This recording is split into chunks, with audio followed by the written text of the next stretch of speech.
ACN news में आपका स्वागत है। मैं हूं गणेश अग्रवाल और आप देख रहे हैं दमोह जिले की खबरें। दमोह जिला कांग्रेस कमेटी के द्वारा एक पत्रकार वार्ता का आयोजन किया गया। जिला कांग्रेस कार्यालय में इस पत्रकार वार्ता का आयोजन किया गया, जिसमें दमोह के पूर्व विधायक, कांग्रेस के नेता अजय टंडन, कांग्रेस नेत्री ज्योति पटेल सहित अन्य कांग्रेस पदाधिकारियों की मौजूदगी में सौरभ शर्मा मामले सहित अन्य विषयों को लेकर के यह पत्रकार वार्ता आयोजित की गई और प्रदेश कमेटी के आह्वान के साथ ही विभिन्न बिंदुओं पर सभी के द्वारा संबोधित किया गया। इस वार्ता के दौरान बड़ी संख्या में पत्रकार मौजूद रहे। एसीएन न्यूज़ के लिए सतीश सैन की रिपोर्ट।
झंडे निकलवाए, ये बात भी गलत है।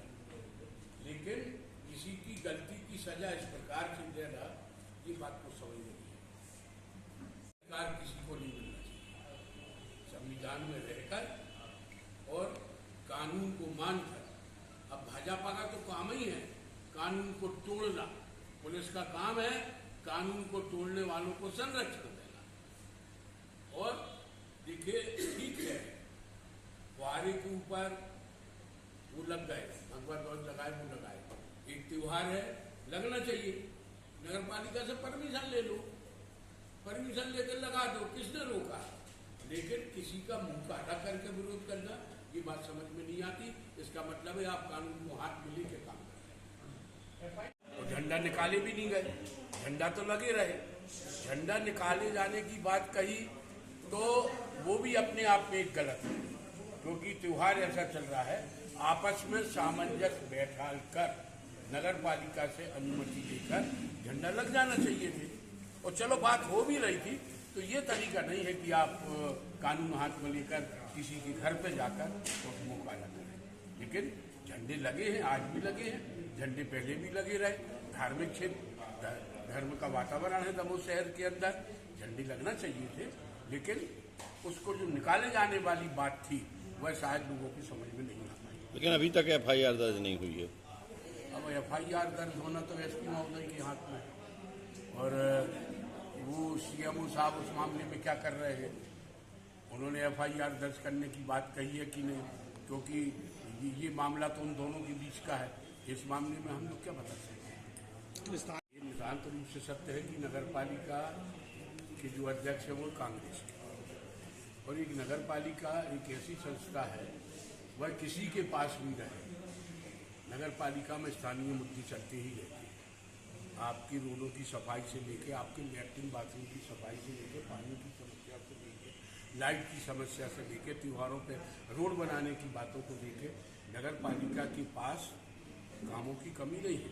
लेकिन हमारी नगर पालिका जो कि कांग्रेस पक्ष की है, तो ये सरकार है जो भाजपा की सरकार है, हमारी नगर पालिका को फंड देना नहीं चाहिए। हमारी नगर पालिका को पैसा नहीं देती कि हम जनहित के कार्य बहुत तेजी के साथ कर सकें। अपने ही सोर्स डेवलप करके नगर पालिका जितने अच्छे ढंग से चलाई जा सकती है, चलाई जा रही है। प्रदेश कांग्रेस भ्रष्टाचार की ये सारी चीजों पे ये कांस्टेबल, उसके बाद जब ये लोकायुक्त की हिरासत में गया, तो लोकायुक्त के वकीलों ने कहा कि हम इसको सरकारी दामाद की तरह बना के रखेंगे, और निश्चित रूप से उन्होंने ये वादा भी निभाया, सरकारी दामाद की तरफ आए और लोकायुक्त की जो अदालत है, लोकायुक्त के अधिकारी हैं, उन्हें चालान पेश नहीं कर पाए 60 दिनों के अंदर, और वो ये बात कर रहे हैं कि अभियोजन की स्वीकृति नहीं मिली। मुझे ये बताइए कि अभियोजन की स्वीकृति कौन देता है? अभियोजन की स्वीकृति सरकार देती है, तो सरकार ने वो स्वीकृति क्यों नहीं दी? तो निश्चित रूप से ये लोकायुक्त और सरकार की मिली भगत है, और इसमें सौरभ शर्मा को वो चाहते हैं कि न्यायालय से छूट जाए। ये बताइए आप कि सौरभ शर्मा इतने दिनों तक फरार रहा, उसकी जब संपत्ति पे छापा मारा गया, और फिर उसके बाद अपने आप से सौरभ शर्मा सरेंडर हो गया। पुलिस ने नहीं पकड़ा था उसको, वो खुद ही सरेंडर हुआ था। और इस तरीके से 60 दिनों के अंदर चालान पेश ना होना निश्चित रूप से ईमानदार पुलिस अधिकारियों पर ये सवाल खड़े करता है कि जो 52 किलो सोना और 11 करोड़ की करोड़ों अरबों की अपूर्ण संपत्ति का मालिक सौरभ शर्मा के जो लोकायुक्त न्यायालय से जमानत मिली है, उसके विरोध में, साथ ही लैंड पूलिंग एक्ट जो मोहन सरकार लाई है, उसके विरोध में आज पत्रकार वार्ता का आयोजन किया गया था। मैडम, आपकी कांग्रेस ने दमोह में सौरभ शर्मा का पुतला जलाया, जिला प्रशासन ने अनुमति नहीं दी, क्या कहेंगे? देखिए, इससे साफ तौर पर जाहिर होता है कि जब भारतीय जनता पार्टी की सरकार या उनका प्रशासन सौरभ शर्मा का पुतला दहन करने में इतनी आनाकानी कर रही है, उनकी स्वीकृति नहीं दे रही, अनुमति नहीं दे रही है, तो ये साफ है कि भारतीय जनता पार्टी की सरकार सौरभ शर्मा को बचाने का प्रयास कर रही है। और लोकायुक्त के द्वारा 60 दिनों में चालान पेश न होना ये साफ जाहिर करता है, ये भारतीय जनता पार्टी की मंशा को उजागर करता है कि भारतीय जनता पार्टी की सरकार कभी नहीं चाहती कि ऐसे भ्रष्टाचारियों को सजा मिले। बिल्कुल, पूर्व परिवहन मंत्री हैं, वो इसमें संलिप्त हैं। और इसी के कारण उन्हें बचाया जा रहा है, सौरभ शर्मा को बचाया जा रहा है। कांग्रेस पार्टी कमजोर हो रही है क्या?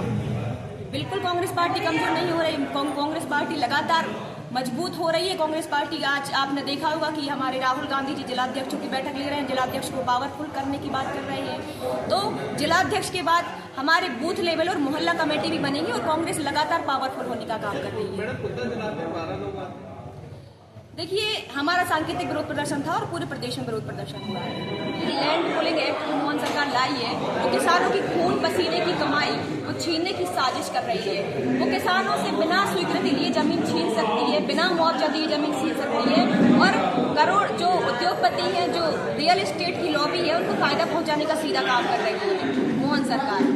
जी, अभी जो आप लोग आरोप लगा रहे हैं यहाँ पे कि इस प्रकार की स्थिति हो रही है, आगे रणनीति क्या है? वो देखिए, रणनीति हमारी ये है कि यदि सरकार ने सौरभ शर्मा पर हाई कोर्ट की जज है उनकी निर्देशन में कार्रवाई नहीं की या फिर लैंड पूलिंग जो एक्ट है वो वापस नहीं लिया गया, तो हम सड़कों पर विरोध प्रदर्शन करेंगे, गांव-गांव जाकर के विरोध प्रदर्शन करेंगे, प्रदेश व्यापी विरोध प्रदर्शन करेंगे और हम लोग सरकार को प्रतिबद्ध कर देंगे कि ये कानून वापस लिया। स्थानीय मुद्दों को लेकर आपकी क्या रणनीति है? स्थानीय मुद्दों पर लगातार हम लोग बात करेंगे। स्थानीय मुद्दों पर मैं हर महीने कम से कम एक प्रेस कॉन्फ्रेंस आपके सामने आपके बीच में जरूर करूंगी और स्थानीय मुद्दों को लेकर के जो भी प्रदर्शन होंगे, पुतला दहन होंगे, ज्ञापन, धरना, ये सारे हम लोग लगातार अब काम करने का